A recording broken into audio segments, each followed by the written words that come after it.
Quem passa pela região dos Barris já deve ter visto a sala Alexandre Robato, mas talvez não saiba quem é a pessoa por trás do nome. A história dessa personalidade que foi um pioneiro da sétima arte na Bahia. Uma homenagem será feita em dose dupla. Além dele, o filho, o fotógrafo Silvio Robato, serão o foco da mostra que leva o nome dos dois e que será aberta amanhã, indo até o dia 21 no Teatro Vila Velha. Sobre essa mostra, a gente conversa hoje com a filha de Alexandre, a escritora Sônia Robato. Bem-vinda. Muito obrigado. E, por sinal, a gente está com escritores de montão aqui, né? Estamos também com um escritor que lança amanhã na Galeria RV no Rio Vermelho uma história em quadrinhos, feita a partir de um conto dele. Billy Jackson conta a história de um cover de Michael que fica sem rumo depois da morte do ídolo. Vitor Mascarenhas, muito bem-vindo à Frequência Baiana, tudo bem? Tudo ótimo, boa tarde para todo mundo. Como primeiras damas, né? Como de praxe. Por favor, por favor. Como antigamente. Pois é, vamos manter esse costume, né? Então, Sônia, você está às voltas nessa semana com 2 eventos ligados a pessoas da sua família, pessoas com quem você tem uma intimidade que não precisa nem entrar em detalhes, não, né? Então, assim, tem uma mostra e tem também um livro que estão sendo lançados nessa semana, né? Como é para você estar vendo essa situação de um esforço de rememoração coletivo em 2 frentes? Olha, começou tudo há 2 anos atrás, quando a Fundação Cultural do Estado da Bahia aceitou um projeto da família de restaurar a obra de meu pai, porque senão ia acabar, porque os filmes não estão colocados num lugar certo, como na Cinemateca de São Paulo, que tem coisas especiais. Então ia acabar, é como se ele não tivesse passado. Então há 2 anos esses filmes estão em São Paulo sendo restaurados. E tem sido para mim uma coisa muito interessante, muito profunda, né? Porque eu estou conhecendo também muita coisa de Robato que eu não conhecia. Só conhecia ele como pai, agora eu conheço como artista. Isso é interessante. No trabalho de pesquisa, o que você pode contar para a gente que te surpreendeu, que te mostrou, que se mostrou como uma novidade para você, sendo filha? Para mim, uma coisa foi ele ter um olhar negro, porque da cultura negra. Nesta época, a pessoa brincava até Caribé, essa gente, né? Que não tinha negro na Bahia, só teve depois que chegou o Caribé, Mário Cravo. Os modernistas. Os modernistas, né? Então ele fez o filme Vadiação, né? Que é capoeira, com Mestre Bimba, com Valdemar, com Traíra, quer dizer, são grandes capoeiristas da época, né? Personalidades até hoje, né? Até hoje, de qualquer um. Bimba, que saudade que Bimba fez. Ele aparece no filme, ele está muito bem, né? Depois ele fez um trabalho muito bonito sobre a pesca de xarel no litoral da Bahia, né? E eles puxam as redes cantando, puxavam, para mim puxam ainda, puxavam cantando, né? E músicas até em Nagô, sabe? Então ele realmente, eu fui descobrindo assim, aquele homem que eu conhecia que era multifacetado também, porque era dentista, ele fazia joias, ele escrevia livro, ele via a nossa terra de uma forma completamente diferente. E Silvio, discípulo, papai era o mestre de Silvio, sem falar, sem nada, mas estavam sempre juntos, um filmava, outro fotografava. Então, quando eu vejo os dois juntos no Teatro Vila Velha, onde eu represento até hoje, né? Eu digo que eu sou tombada pelo patrimônio histórico. Eu tenho 75 anos e estou em cima do palco. Então, eu não sei como vai ser amanhã de emoção, né? E tem esse lançamento que a Simone Grober, que escreveu um livro, Silvio Robato, Homem Feliz. E ele era. Agora, diga, desculpa, querida. Esse olhar que você fala, né? O que te chamou mais a atenção de toda a obra. Foi. Esse olhar negro, ele é fruto do quê? Da experiência de vida, de uma decisão estética, de um estilo. Como é que ele traz Eu esse acho que ele olhava tudo igual. Ele achava lindo a capoeira. Não perguntava se era negro, deixava, não era nada para proteger ou atacar, nada. Ele achava lindo, por isso filmava. Então ele achava essa experiência do pessoal pescando xarel, né? Que é só muito tempo, só vocês indo lá para ver amanhã. Então era uma coisa normal da vida dele, entende? Então não sei dizer que não tinha um motivo que ele sentou, pensou, estudou e fez isso, não. Ele queria fazer aquilo. Ele montou assim, olha, nós tínhamos uma casa antiga e ele montou no salão no segundo andar, um cineminha. Ele vivia cinema, sabe? Para projetar. Então ele projetava para todo mundo que passava aqui, todo mundo que chegava, né? A vida dele era fazer isso, ter esse olhar sobre a Bahia, sobre Salvador. Era apaixonado. Bom, já que nós estamos aqui falando sobre duas personalidades, uma delas cineasta, vamos falar também com um escritor que, entre outras coisas, também se enveredou pelo cinema, né? Escreveu, inclusive tem uma ligação com o Araripe, né? Inclusive com trabalhos dele, né, Vitor? Foi meu professor na faculdade, depois eu fui assistente de direção dele no Histórias da Bahia, trabalhamos juntos em outro filme, no Rádio Gogó, e depois eu escrevi junto com ele Esses Moços. O argumento original do filme é dele, mas eu trabalhei no roteiro com ele. E como é que nasceu essa ideia de fazer um conto, que depois acabou virando um HQ, né? Mas vamos falar primeiramente desse conto. A gente sabe que tem vários covers de Salvador, inclusive aqui na Bahia tem, e tem músicos que se inspiraram a tal ponto, que tiveram Michael Jackson como uma personalidade tão marcante nas suas vidas que até chuparam o nome do cara, né? Todo mundo lembra, por exemplo, do clipe, o Lodum tocando com Michael Jackson e o Bira Jackson, que depois veio a se intitular assim, né? Como Bira Jackson. Era aquele que tocava o surdo lá. Era lindo. Levantava pra cima o instrumento, assim, né? Ficava bem acima da cabeça enquanto tocava. Quase acerta Michael Jackson algumas vezes.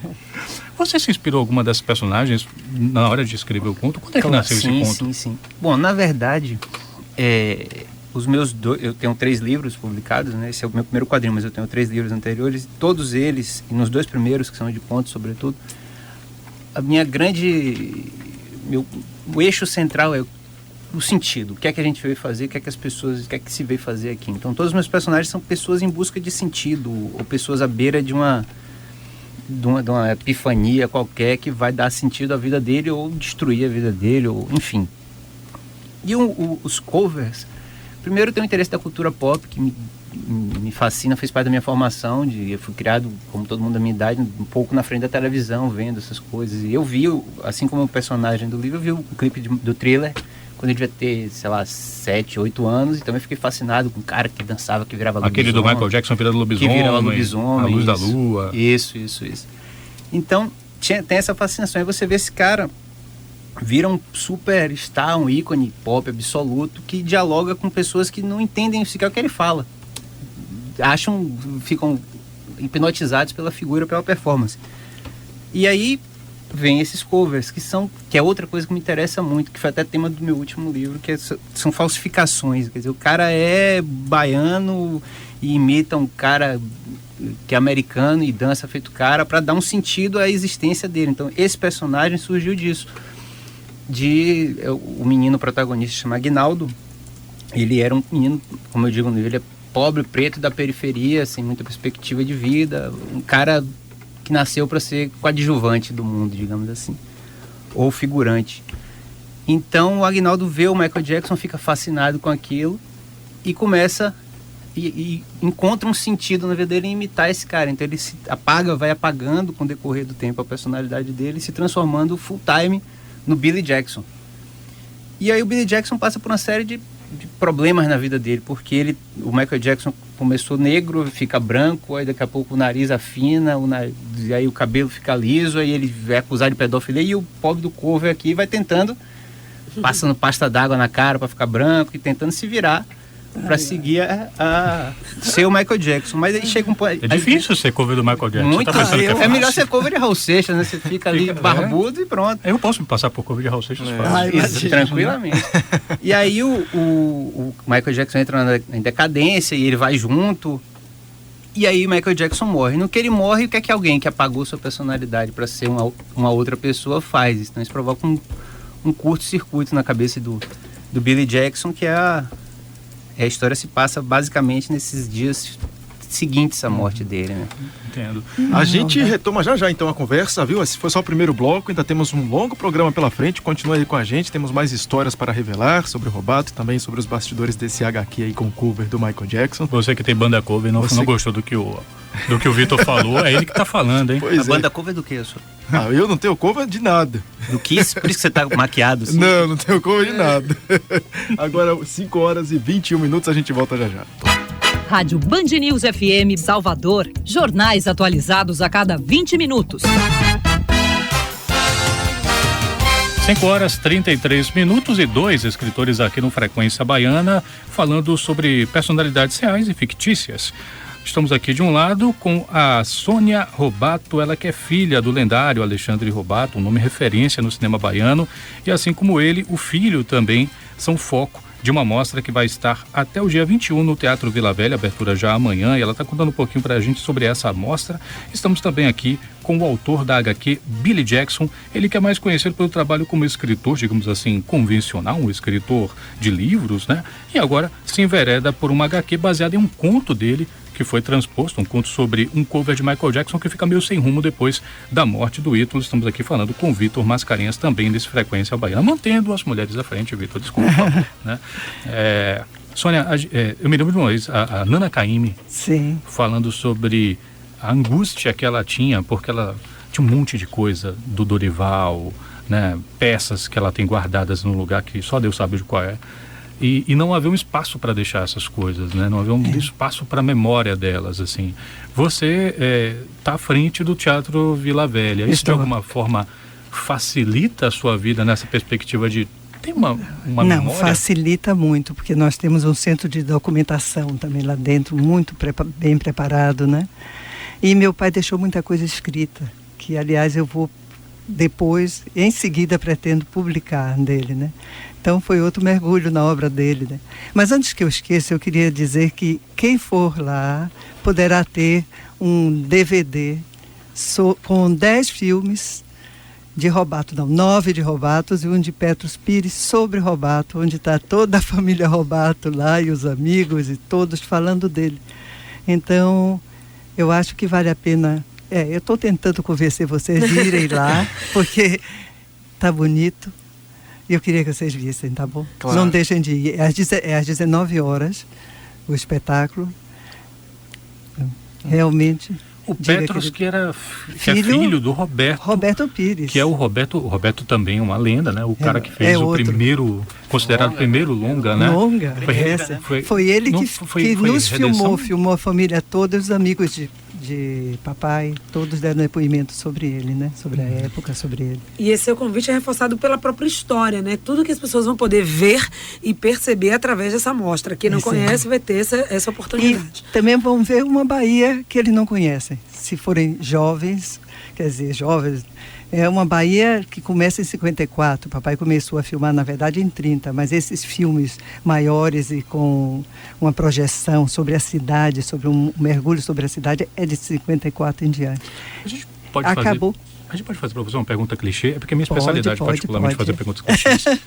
A Bahia que o Alexandre filmou, a gente fez a mesma pergunta, porque você filma clichê, né? A gente fez a mesma pergunta para o pessoal que estava aqui falando sobre o Jorge Amado, né? A Bahia de Jorge ainda existe?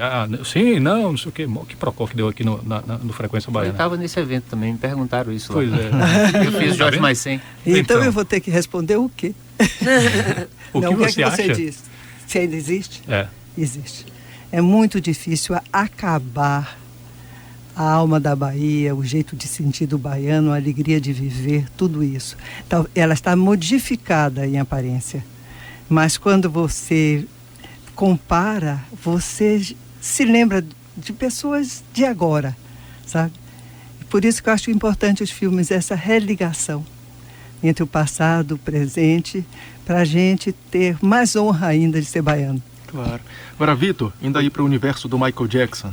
Você é um fã do Michael Jackson? Como é que começou a sua relação com ele? Começou na infância mesmo, assim, quando eu tava te falando. Eu vi o clipe acho que desde sempre, as pessoas conhecem o Michael Jackson, mas eu vi desde o estouro do Thriller ali, do Off the Wall, um pouco antes, e aí fui crescendo com ele, mas realmente não...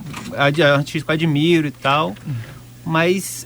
Eu tenho mais interesse no fenômeno pop, a trajetória dele. E para trabalhar com isso, foi fácil, foi difícil? Como é que foi trabalhar esse fenômeno? Todo mundo acha que entende um pouco de Michael Jackson. Acho que isso dificulta um pouco o seu trabalho, porque é a sua interpretação. Todo mundo entende, menos ele, né? Que morreu. Morreu sem entender quem ele era. Ele não entendia nada, mas todo mundo entende dele. Foi difícil colocar isso no papel de maneira profissional, digamos assim? Bom, o conto original e a história tem várias citações a coisas da vida dele, a músicas, a clipes, etc. Que é uma, digamos assim, a iconografia de Michael Jackson. Mas acho que a adaptação para o quadrinho isso deve muito também a Cal Gomes, que é o ilustrador. Excelente. Pois é um trabalho de produção que você estava falando aqui de como foi todo o processo. Duríssimo. Difícil, Cal né? sofreu muito. A única desculpa que eu tenho é que a ideia foi dele. Ele que propôs fazer a história. Então, toda vez que ele reclamava, eu dizia, a ideia foi sua. Então, o Cal soube captar muito bem esse... A gente fez uma pesquisa enorme de imagens, de clipes, não sei o quê. E aí ele via, estudava os movimentos para trazer essa coisa. E como a história se passa em Salvador, teve também um trabalho de locação. Por exemplo, o clube onde o lugar onde ele faz o show, onde o Billy Jackson faz o show, é na Carlos Gomes. Então a gente foi lá, o Cal foi lá, fotografou, pesquisou, pegou fogo. Tem uma outra passagem que acontece quando o Michael Jackson fez aquele clipe no Pelourinho, foi em 92. Então aí Cal foi lá no arquivo do Jornal à Tarde, que ele trabalha lá, né? Fui lá procurar como eram as viaturas e as fardas dos policiais, os ônibus, para poder a gente trazer isso para a história também. E aí acabou ficando um registro iconográfico de Michael Jackson sobre a ótica de Cal, de um grande artista, e com essa história que fala de como esse fenômeno Michael Jackson afetou a vida de um menino comum aí da rua. Como é que foi o convite assim? Vamos fazer um HQ em cima daquele conto. Você parou para ler para dizer, não, isso aqui não vai rolar, isso aqui não vira HQ de jeito nenhum. Pensou certamente, Não, pensei não, porque assim, o que acontece? Eu comecei, o despertar da literatura na minha vida foi via quadrinhos. Eu lia muito. Toda sexta meu pai me pegava, a gente ia na banca de revista, eu comprava vários. Então, meu despertar para a leitura foi nos quadrinhos, depois, e os livros também, mas sempre li, continuo lendo. E Cal é meu amigo há muito tempo, ele fez a capa do meu primeiro livro, do Cafeína, que saiu em 2008, a capa é dele. Então já nos conhecemos de longa data e sempre tinha isso, vamos fazer uma história. E quando eu lancei esse livro, que tinha um conto do Billy Jackson, que chamava A Insuportável Família Feliz, Cal leu e disse, é esse aqui que a gente vai fazer. A acidez é com você mesmo, né? Como é que é? A acidez é contigo mesmo, né? Aí, Cafeína, Insuportável Família Feliz. Aí a gente fez, ele disse, é esse aqui, vamos fazer. Aí ele entrou, conversamos com o pessoal da RV, numa comic shop, fica no Rio Vermelho, onde vai ser o lançamento amanhã, inclusive. E o pessoal abraçou a ideia e disse, vamos fazer. Aí eu fui adaptar. Aí eu encontrei a dificuldade, né? Porque eu nunca tinha feito quadrinho. Então eu adaptei como se fosse um roteiro de cinema. Sequências, com cenas, descrição de cenas, como se fosse um roteiro de cinema. E aí foi pra mão de Cal e aí ele desenhou e a gente ia se falando, vendo um pedaço aqui e ali, porque ele também não tinha feito um quadrinho ainda, ele tinha feito muitas ilustrações, histórias curtas, mas uma desse tamanho, assim, com 52 páginas. Difícil. Foi um tour de force. Tour de force. Rádio Band News FM Salvador. Jornais atualizados a cada 20 minutos. 6h11 e a gente vai chegando ao final dessa entrevista aqui com Sônia Robato, ela que é escritora e também filha do lendário Alexandre Robato, irmão do Silvio, eles que estão aí, inclusive passando agora ela neste tá se momento. Vendo no Band Cidade agora. Ela está aparecendo agora na TV. Tá bonita. Com todo respeito. E amanhã começa essa mostra que está Desrespeite assim. Teatro Vila Velha. E nós estamos aqui também com o Vitor Mascarenhas, ele que está lançando amanhã na RV Galeria de Arte, lá do Rio Vermelho, o HQ Billy Jackson. Vitor que está chegando agora numa fase da carreira de HQs, no meio em que, eventualmente, essa passagem não é tão bem vista, né? Apesar de nos anos 90 a gente ter quadrinhos que estavam tendo espaços bem quistos dentro do meio literário, mas aqui no Brasil ainda tem algumas dificuldades, né, Vitor? Melhorou muito isso, assim. Tem grandes autores de quadrinho brasileiros, internacionais, muito respeitados. Aqui no Brasil, assim, a gente pode citar Lourenço Mutarelli, os irmãos Gabriel Bay, o Fábio Moon, premiados internacionalmente. Mas ainda existe, sobretudo da academia, de alguns setores da academia, assim, mais vetustos e empoeirados, um certo preconceito contra o quadrinho. Como tem contra a adaptação para cinema, ou quando se adapta um livro para o teatro. É um pouco de poeira demais na cabeça. Bom, vamos deixar então você convidar o pessoal. Sim. Amanhã, a partir das 18 horas, na RV Cultura e Arte, que fica ali no Rio Vermelho, na rua, na esquina da rua que vai para a Praia do Buracão, em frente ao McDonald's. A partir das 18 horas, eu e Cal Gomes vamos estar lá para o lançamento, autografando, vamos dançar, vamos imitar Michael Jackson, vamos fazer tudo para vender livro amanhã. Para alegria da RV. Agora, Sônia, a mostra que começa, mãe, obrigada, viu? A mostra começa amanhã, vai até o dia 21, única apresentação nessa temporada aqui em Salvador, mas também segue depois para outras cidades, é isso? Nós temos uma mostra itinerante. Robato queria muito que os livros dele saíssem das gavetas e corressem o mundo, pois estão correndo. Então, a Dimas, da Secretaria de Cultura, vai fazer toda essa mostra itinerante, fazendo palestras sobre cinema, e o Robato como um velho cientista quase aqui na Bahia para fazer esse cinema, não é brincadeira. Então aqui em Salvador, a oportunidade é até o dia 21. Por enquanto essa. Por isso eu digo, vão logo. Muito obrigado pela presença de vocês dois, uma honra, viu? Brilhantaram o programa de hoje. Obrigadíssimo, foi ótimo conversar com vocês.